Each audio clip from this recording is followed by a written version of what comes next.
You're listening to Win-Win, an entrepreneurial community with your host, Ben Wolf.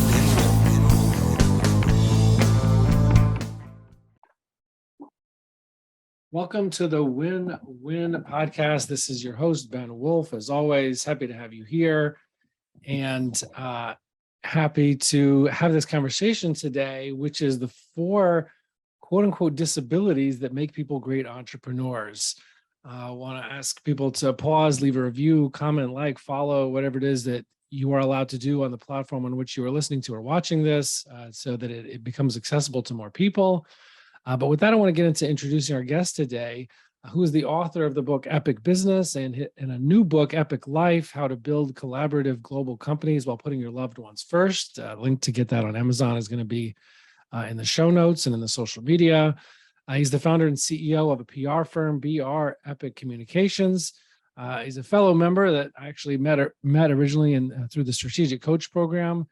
And you can find out more about him at brepicllc.com. That's brepicllc.com. Welcome, Justin Breen. Shabbat shalom, my friend.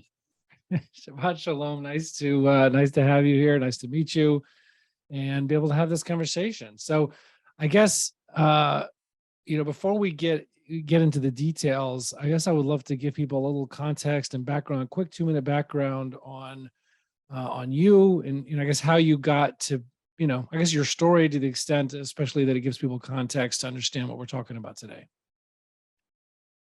Sure. You'd like to do that or you'd like me to do? I would love it if you would do that. Sure.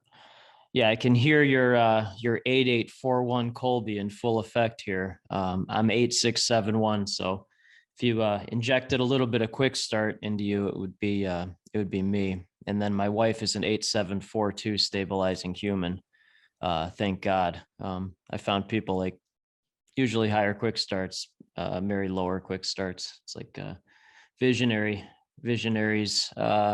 entrepreneurs like me marry stabilizing humans. That usually happens, not always, but right. I imagine a lot of people are familiar with Colby, but yeah, it's a very interesting dynamics happen when people's brains, depending on how people's brains work. Yeah. So I don't care what someone's personality is. I just want to know if they're going to actually do something. Mm-hmm. It like talk to me without action. I just don't understand that. And then overthinking, don't understand that. I'm a full activator. What did you say your quick start was? 7. So 7. Okay. And then my strength finders are activator, maximizer, achiever. So talk to a lot of ideators. This doesn't answer your question at all, but I like landing the plane stuff. It kind of bothers me. I just like flying the plane and then most of my days spending time with my family, stabilizing human, wife, pediatrician, thank God, and our 2 9 quick start sons who are wow. 10 and 8. So yeah, so it's gonna be a wild ride with them. Oh, they are. It already is. Yeah. So my 10-year-old son, he's run a 21:10 5K, which is that's world class. Like humans, like adults can't do that. And then 8-year-old has my wife's empathy, love, kindness, and then he has my full go for it. It's really interesting to see that. And so most of my days talking to the world's top entrepreneurs or spending time with my family. So not business owners, not humans, not consultants, just like top entrepreneurs. And so,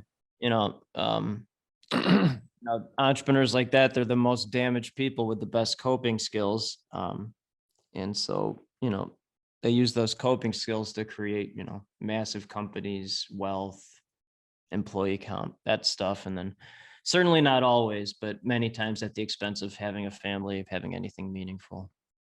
And so I'm just a dad who happens to be an entrepreneur, would never let entrepreneur life destroy my family life ever. All right. Well, there's a lot to dig in there. And maybe what we were talking about today gets into that quote unquote, damaged piece or maybe the after effects of the qualities that you talked about. But so you recently had a LinkedIn post. It was very brief and without much explanation, but I would love to, but I would love to like dig in and understand right. it more. So you wrote that there's 4, what I'll call quote unquote, even you didn't use this word, but what I'll call quote unquote disabilities, at least 3 of them. I definitely did not use that word. You did not use that word. I'm using that word so that to give people kind of just to make sure people understand the irony of what you said. Which is, that again, 3, one of those would not even be considered a disability by people colloquially, but there's 3 qualities or 4 qualities that you identified that you've seen as common denominators in high performing entrepreneurs, which is ADHD, Asperger's, which I think today is called ASD, dyslexia. Is that what it's called? I didn't know that. Autism spectrum disorder. I think that's what people say. I don't care, but anyway, ADHD, Asperger's, dyslexia, and high IQ or extremely high IQ, something like that. So dive in a little bit, people would be surprised probably to hear that. Some people would be surprised to hear that. So maybe not these entrepreneurs themselves, but they're a very small number of people. Yeah, so humans. for everybody else, right? Yeah, what just dive into that, unpack that. Yeah. Again, I can hear your Colby and your law degree brain. I'm a high fact finder. I like to get to the principle. But not just the details, but I like to get into the principles that drive things. Not just the details. Right. Yeah. Details are meaningless to me. I just want the answer. And then when you have the answer, my top 3 strength finders are activator, maximizer, achiever. So again, overthinking to me is totally useless. People get lost in their overthinking, but active thinking, oh, here's the answer. Okay, well, do something with it. Actually do something. So again, most of my day is spending time with my family or talking to top entrepreneurs on the planet. Okay. So business owners, I don't understand what they're talking about. I was a journalist for 20 years, so you don't get into that for employees. What's the difference between a business owner and an 100%? Yeah. So you have the answer. And your follow through is not gonna. I mean, this is fascinating because you just want the answer, and then your follow through will immediately interject. I can hear how that works because I'm a 6 follow through. You're an 8, that's really high. I mean, for strategic coach, I think that's the highest I've ever seen. I don't think I've ever seen a 9. I've definitely you'll never see a 10. But I do. You did use these terms, of entrepreneur as opposed to business 100%. owner. So how do you, what's the difference to you? Yeah, right. So business owners care about revenue, office space, employee count, material stuff. A true entrepreneur visionary cares about purpose, spending time with loved ones, creating something with real value. And so business owners are trying to change their world there. And then true entrepreneurs trying to change the world. It's a fundamental difference. So the purpose of my life is to be a connecting superhero for every visionary, abundance, investment mindset entrepreneur, not business owner, not consultant, not human, entrepreneur, and share their stories with the world, not there, the fundamental difference. And so what I've learned is by talking to people like that over and over and over and over and over and over, you see the same patterns. I would say the majority of strategic coach members, including Dan Sullivan, the co-founder, ADHD, diagnosed or undiagnosed. Again, that's not a disorder. It's misdiagnosed by humans. I mean, it's really a sign of genius. It's just misunderstood. Then you also see the Aspergers, which my wife, who is a doctor, has officially diagnosed me with that minor Aspergers. So ultra focus. So you have people who are all over the place meeting people who are ultra focused, which is good. That they're very thankful for me, and I'm very thankful for them. That's why it works. And then dyslexia, I was talking to very high level 9 quick start entrepreneur who does a lot of assessments, and she had done a lot of research on it. And 30% of high performing entrepreneurs are, again, not business owners, entrepreneurs, fundamental difference, right? Have dyslexia. And then it makes sense because if you can't learn one way, you learn a different way. So you learn a different way that normal society doesn't understand. And then 4th, again, I never use the word disability, but it's definitely not one. High IQ. So not book smarts, not studying in school all day, but incredibly high IQ. So what does that mean? Again, talk to me is meaningless without an answer. So 140 and above is genius. 140 and above, that's 1% of the world's population. I'd say most of the people I talk to are over 140. And when you're 140 and above, Dan Sullivan's 142. So when you're above 140, so sometimes it's hard to communicate human. And so I'm 139. And literally it's a bridge between geniuses and human. That's what it is.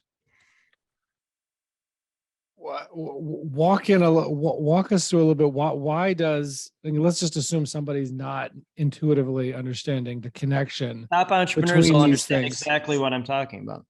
Right. So I'm talking only to top entrepreneurs. So I appreciate that question. The purpose of my life is to help people changing the world and entrepreneurs. So most people have no idea what I'm talking about, and that's okay. Because when you put out these frequencies, the people that do understand are the ones that reach out, and I can help them, and then they can help me. So that's why I communicate like this, because those are the only people that understand what I'm talking about. And two, they're the only ones that I can help, and that fulfills the purpose of my life. And then that allows me to spend time with my family. I mean, that's the whole point of the book, How to Build Collaborative Global Companies While Putting Your Loved Ones First. I talk to 1 to 2 of these people every single week that have let entrepreneur life destroy their family life or prevented them from having a family. And I just don't understand that. Right. Well, one useful thing I think that can come from explaining even to people other than these top entrepreneurs, like why these qualities are connected to great potential, is because these people have other people in their lives also. Yes. And maybe some of them are kids or are young people or are still in college, and they feel like a failure because of the lack of book smarts or the lack of an ability to, focus in class or write 10-page papers, that are the only purpose for which is just to get the grade and fulfill the requirement, but not for anything greater than that.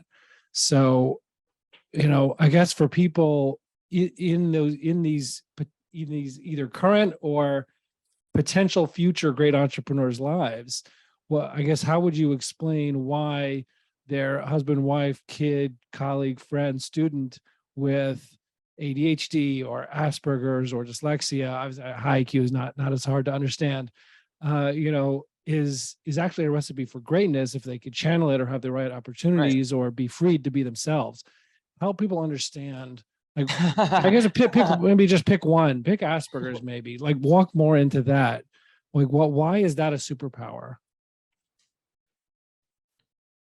I mean, you're asking me to explain to humans why if I'm asking you to explain to humans, because these people have humans in their lives, or they're students of humans or children of humans. Okay. All right. I appreciate this. So here are this is the difference between entrepreneurs and humans, consultants, business owners. Okay. I would venture to say that with the two companies I run, we partner maybe with 0.1% of the population. It's probably less than that, but 0.1%. So one out of 1,000. So most people think that's a small number. I'm like, no, you don't live in abundance. So 0.1% of 8 billion is 8 million. So there's 8 millions.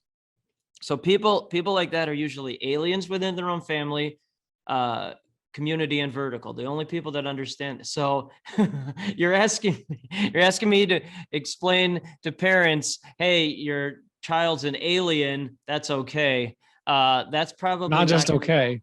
Well, okay. So that's probably not going to go over well.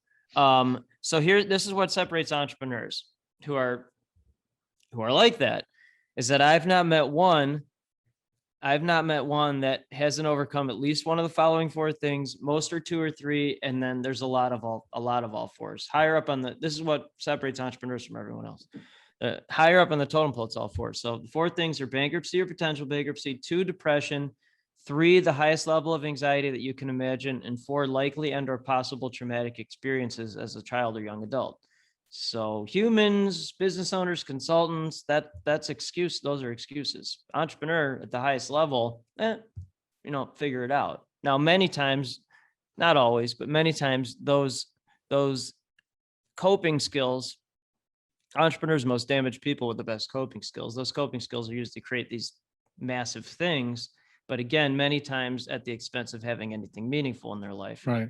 So I just don't necessarily know. I can go to a parent and be like, hey, oh, I'll give you an example of this. Okay, now my 6 follow through is kicking in.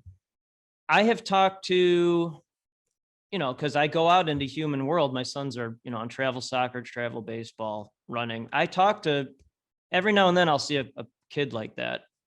I'm like, oh, your kid's just an entrepreneur. And I look at the parent looks at me like I'm an alien. I'm like, well, so I've done that conversation probably, I think I've done that 5 or 6 times. Never goes over well, ever. Oh. So that's, well, yeah, because you're taught. So that's why it's so important to be in a room with other aliens, because it took me 42 years, 43 years to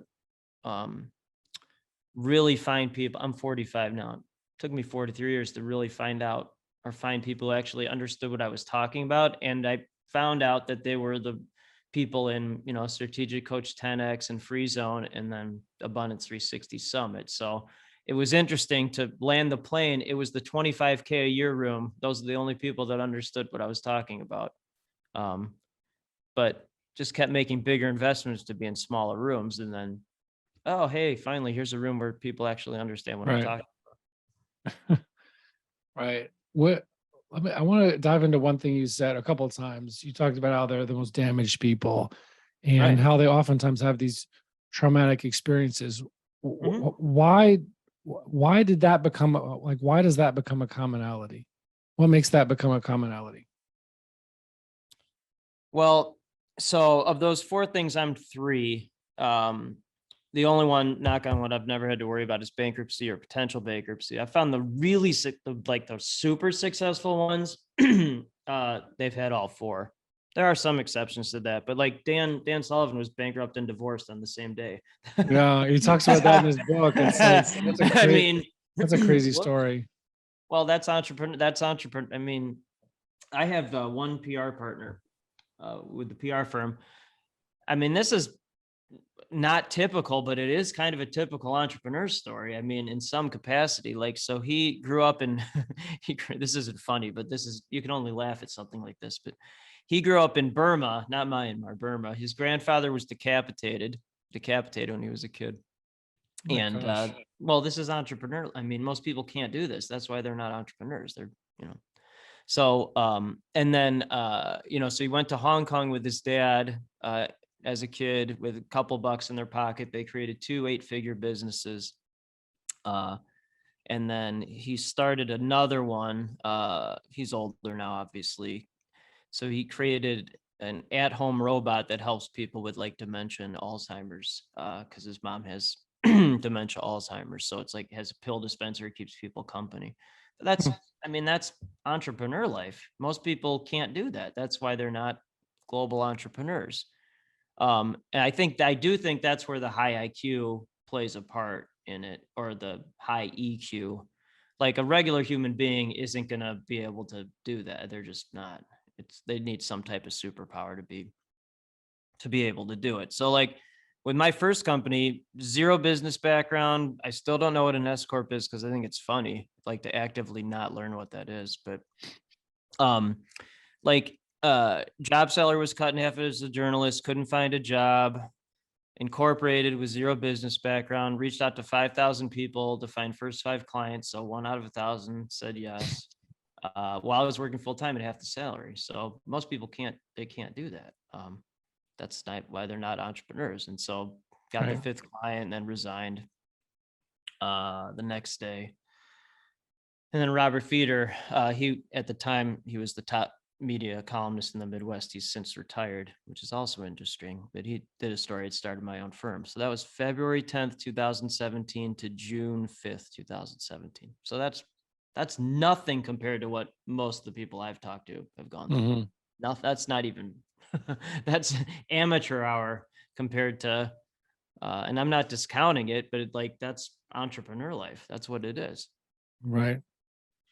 You mentioned that when you talk to people in this PR firm, you talk about communicating their mission, or I forgot the exact words you used, to the world, not their world. You made that careful distinction. Right. Tell me more about that. What do you mean their message to the world? Yeah. So business owners care about changing their world. They're worried about the bottom line, maybe expanding within the community. Um, I'd never understood that.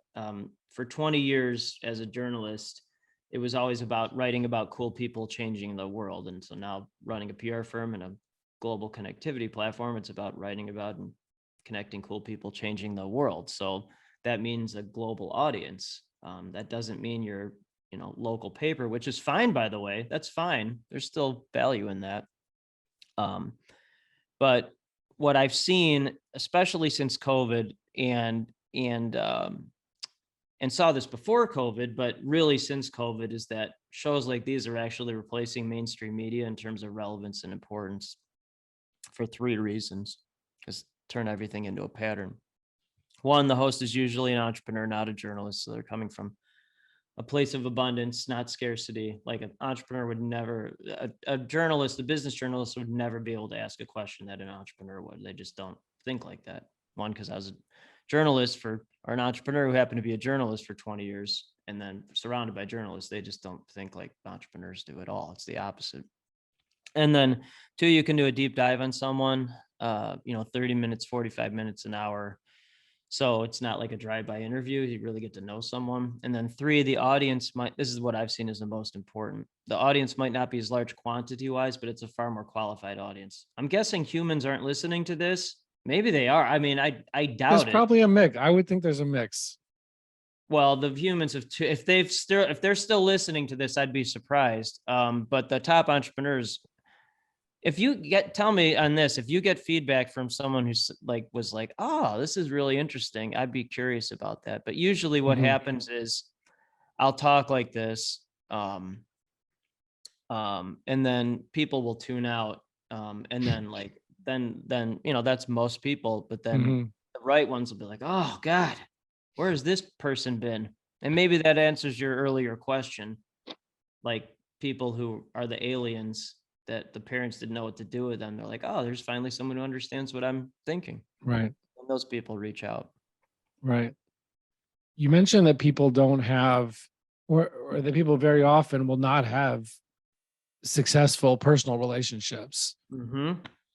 What do you think leads to that? I guess the two-part question, what leads to that? And second part is, which is, what your book is about, what your new book is about, is how can people not sacrifice their relationships and still be great entrepreneurs with that obsessiveness, right? That will tune out everything else.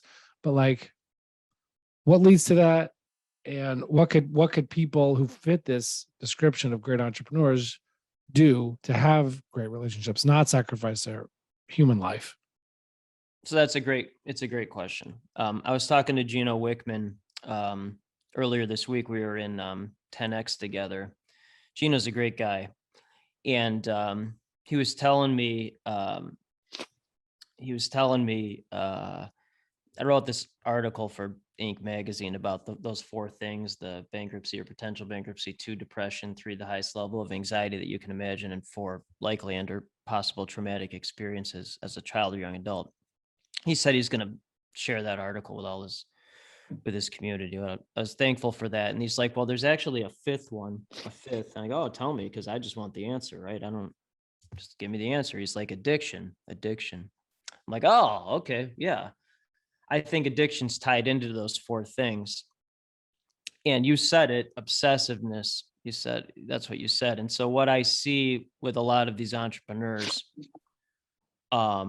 is that they have these coping skills that have helped them overcome these other things, but they used all of their coping skills with the obsessiveness and what Gino says as an addiction to create these, all these companies, these material things. And the most miserable people that I know, I will talk to very successful entrepreneurs, and they always lead with, if they lead with like, oh, hey, just raised another 20 million or just sold my company, when they lead with those kind, I just got a new car, whatever that stuff is. When they lead with that, I will always ask, so how's your family? And definitely not always, but many times it's, oh, hey, I'm going through a divorce. Didn't have a family, never seen my kids. That's the majority of the follow-up answers to that. And what I see with that is the coping skills have been used to create material things at the expense of meaningful things. Those are the most miserable people I know, because they have all this stuff and they don't really have anything. And maybe it's pressure of society, or, the traumatic experience as a child. There's one guy, not a PR partner, but I would consider him a friend. He was telling me he's beyond successful. He was telling me his dad like beat him up and threw him out of his car when he was like 6 and then just drove away. I'm like, but that's not true, but that's what it is. I'm very grateful that I have 2 wonderful parents. My dad was 61 when I was born. My litmus test is him. Like, he was shot down multiple times in World War II, many times without a parachute, got back in the plane. And then, he was 13 when I died, but he always said the cream rises to the top. So I got 8 good years of that, age 5 to 13. And so that's it. I mean, my firm's partner with the cream that rises to the top are those that'll get back in the plane without a parachute. I mean, there's no, at the highest level, no excuses. I don't understand that. But I had a very nice childhood. That said, losing a father when you're that young is not easy, for sure. And then my youngest brother died of a drug overdose when he was 20. I think he was 29. So that was a while ago. But like, compared to, so like, I can understand it. I can empathize with those experiences. But most of the folks I talk to have been through emotional trauma at the highest level as a child and beyond, for sure.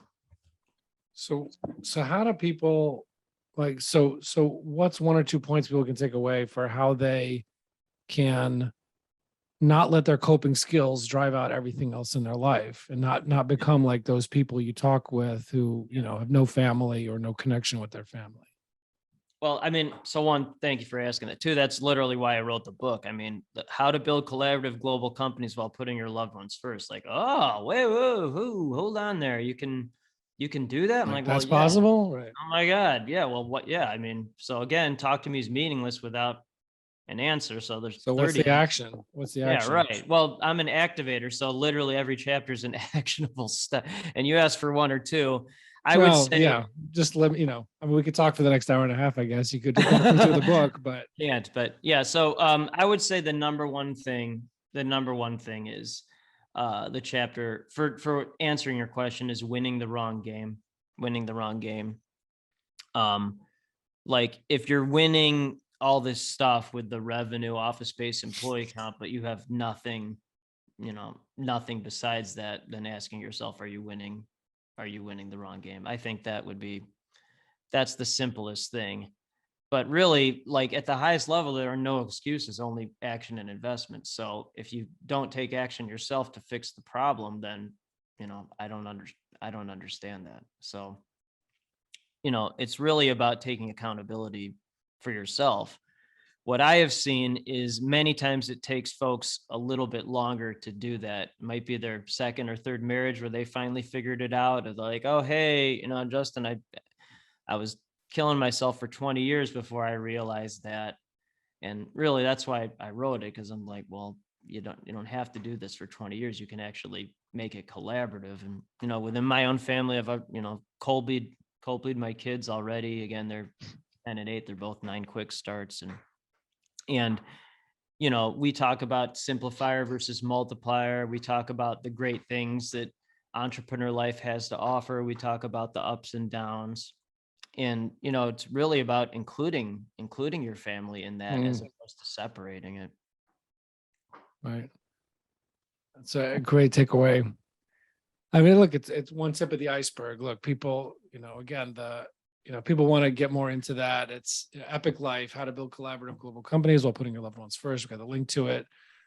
Obviously, there's a lot more. There's a lot more people can dive into this. If people do want to, if anybody is turned on by what we're talking about and by what you're saying, how can they, either learn more, get in touch with you, whatever. Yeah. Thanks for the website shout out at the start. But certainly Justin. BREpicLLC.com, but yeah. And then Justin Breen on LinkedIn for sure. But okay. Should reach out through LinkedIn.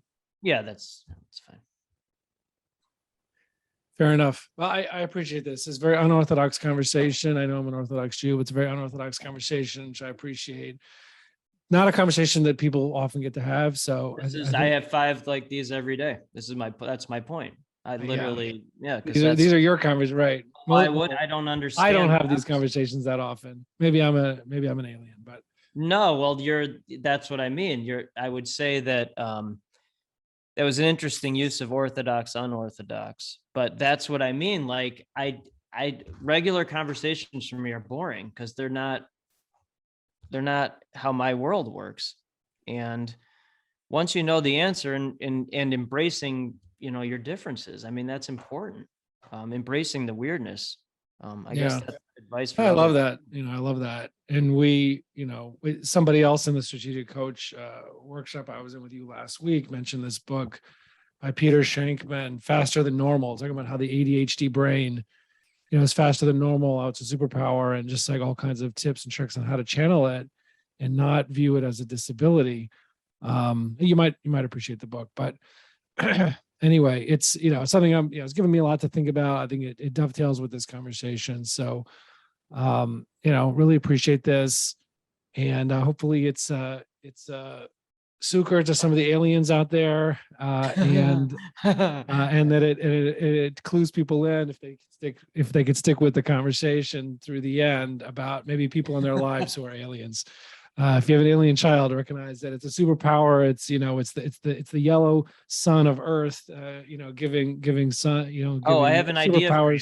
Here's another actionable step. Colby your kids, KOLBE, and then Dynamind, DYNAMYND is Colby for kids. But yeah, if you're I didn't know there was a separate one for kids. Interesting. Yeah. Okay. Dynamind. Yes. If your child is 7, 8, 9, 10 quick start with a 1, 2, 3 follow through, that's ADHD, diagnosed or undiagnosed. That's what right. And then I was talking to Gino and then the head of Colby about this. A true visionary almost always, there are exceptions, I'm an exception, will be at least an 8 quick start. So 8, 9, or 10 quick starts. I would say the typical person I talk to is a 3, 3, 9, 3 Colby. So very high quick start follow through. And then, but every now and then a 7 or lower will slip into that visionary role. It will happen, but they have to have this is according to head of Colby and Gino Wickman, incredibly high IQ and or EQ, because you can game the system. But true visionary almost always will not be lower than an 8 quick start. Very interesting. Well, I guess we'll have to see if I guess the test of time will tell if with a 4 or 5 quick start, if I'm going to be an entrepreneur. But I appreciate the conversation, appreciate the time, and appreciate you coming on. Thank you. Awesome. And we'll see everybody else on the other side. Thank you. You're listening to Win-Win, an entrepreneurial community with your host, Ben Wolf.